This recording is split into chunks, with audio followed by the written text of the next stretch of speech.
کہانیاں گڑھی جی اللہ کے نبی صلی اللہ علیہ وسلم معراج کی رات اللہ نے اپنے عرش پر بٹھا کے آمنے سامنے بٹھا کے باتیں کی.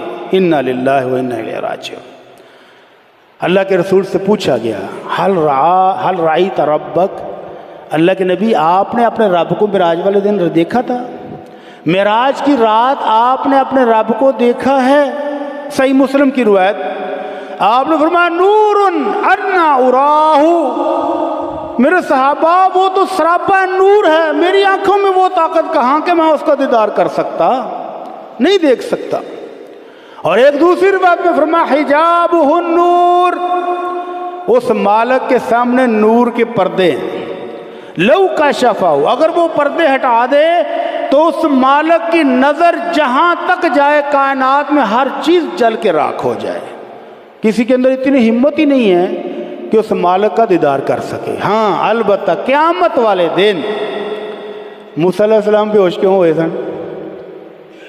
موسیٰ علیہ السلام لاڈلے نبی تھے نا، گلا باتاں تو کر آتے سن روز. تو ایک دن لاڈ میں آ کے کہہ بیٹھے کہ اللہ میں نے دیکھنا نہیں، میں دیکھنا.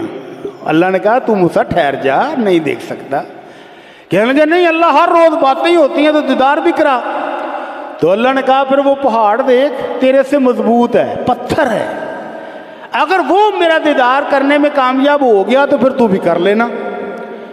تو جب اللہ نے اپنی ایک جھلک دکھائی، مکمل دیدار نہیں، جھلک دکھائی پہاڑ کو، تو وہ بھی ریت کا ڈھیر بن گیا اور موسیٰ علیہ السلام بے ہوش ہو کے گر پہ کہ اللہ میری معافی، توبہ.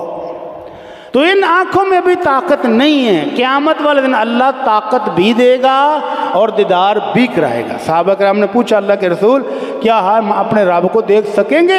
تو آپ نے فرمایا حل تضارون فی رؤیت الشمس، جس وقت دن میں دھوپ چمک رہی ہو، سورج چمک رہا ہو، نکلا ہوا ہو، کوئی بادل نہ ہو، تو سورج دیکھنے میں کوئی مشکل ہوتی ہے؟ کہا نہیں. کہا فرمایا قیامت والے دن جنت میں مومن اپنے رب کی دیدار اسی طرح کریں گے، کوئی رکاوٹ نہیں ہوگی.